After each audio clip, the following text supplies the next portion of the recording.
welcome back to the channel, and today it's all about Tybalt, the fiery cousin, the prince of cats, quick to anger and quicker to draw his sword, and tragically one of the first major casualties in the play. But was Tybalt just a hot-headed villain, or is there more to him, maybe even something tragic? Let's take a deeper look. Let's not sugarcoat it. Tybalt definitely acts like a villain. He opens the play ready for blood, saying, "What, drawn and talk of peace? I hate the word as I hate hell, all Montagues and thee."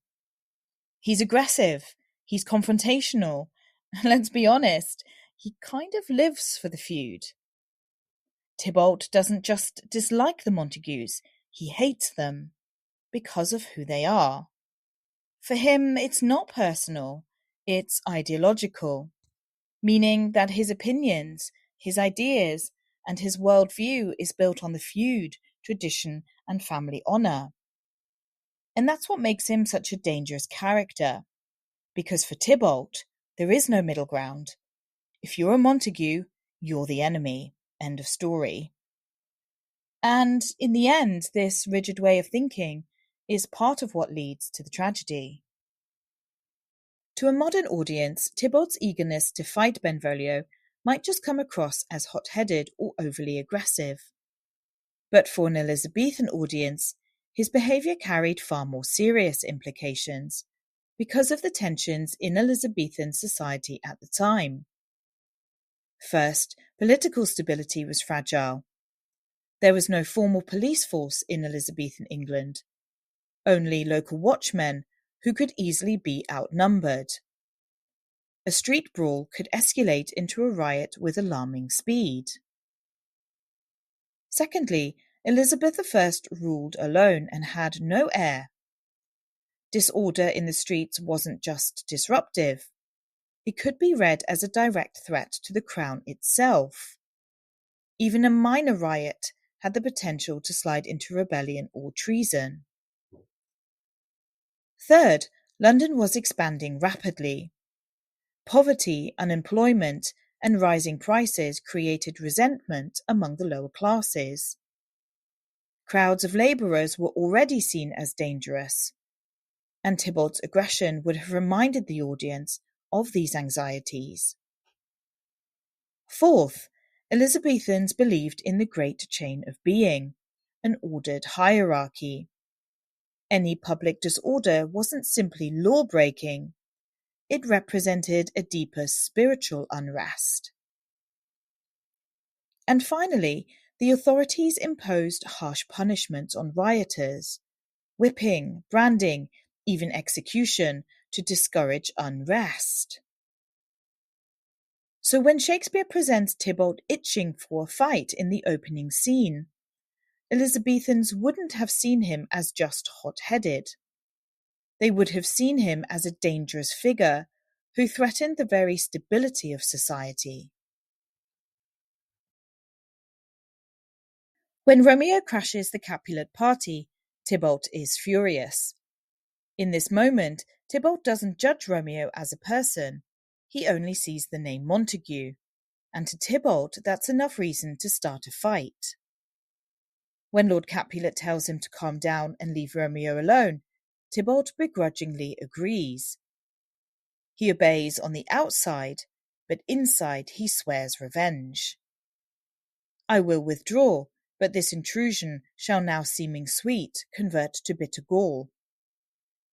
This moment shows Tybalt as a villain because he chooses hate over peace and revenge over reason. He can't let go of the feud, even when it threatens his own family's happiness. And that decision sets off the chain of events that leads to the tragedy in Act 3. Tybalt's duel with Mercutio in Act 3 is one of the key moments of the play, and it shows why Tybalt is seen as such a villain. He has a clear obsession with fighting, he's quick to anger, and always ready to draw his sword. Even when Romeo refuses to fight him, Tybalt pushes and provokes until Mercutio steps in. Tybalt could have walked away, but instead he chooses violence. Even his style of dueling makes him seem more dangerous. Mercutio mocks him by listing his fencing moves: the passado, the punto reverso, and the high.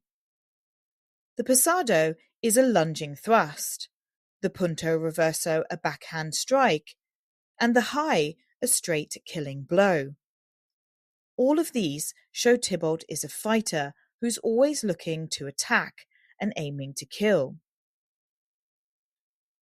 For an Elizabethan audience, these terms would have sounded foreign and threatening.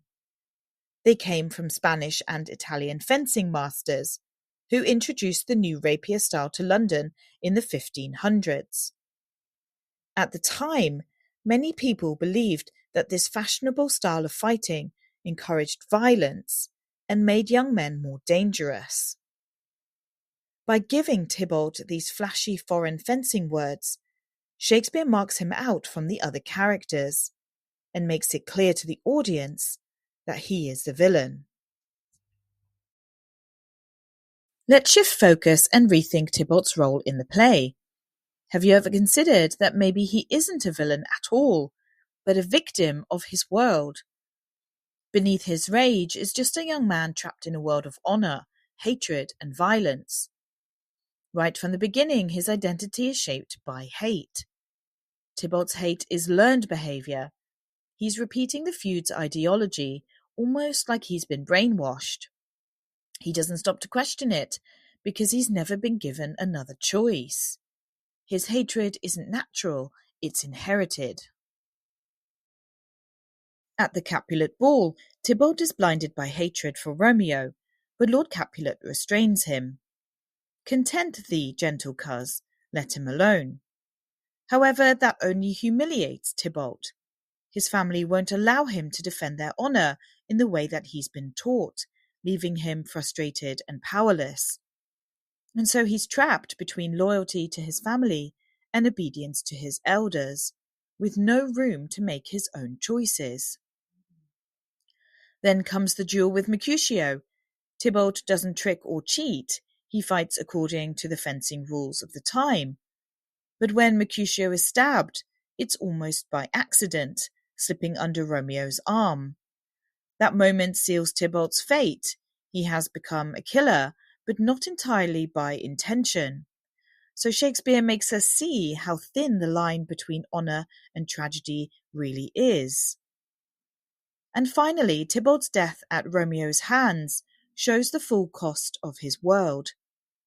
The skills he's learned, the passado, the punto reverso, the high, all those fancy fencing moves that marked him as dangerous can't save him. His pride and loyalty become the very qualities that destroy him. So in the end, Tybalt is both villain and victim. He's a victim of the feud that teaches him to hate, a victim of family loyalty that leaves him powerless, and a victim of culture that glorifies dueling, where death is the inevitable outcome.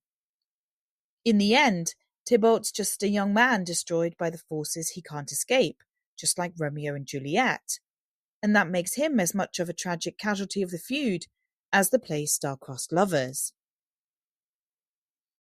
But what do you think? Was Tybalt more dangerous or more ridiculous? Drop a red flag if you see him as the villain, or a green flag if you see him as the victim in the comments below. Thanks so much for watching. If you enjoyed this breakdown, don't forget to like and subscribe for more context bites. And let me know your thoughts in the comments about what you'd like to see next. Having said that, I'll catch you in the next one.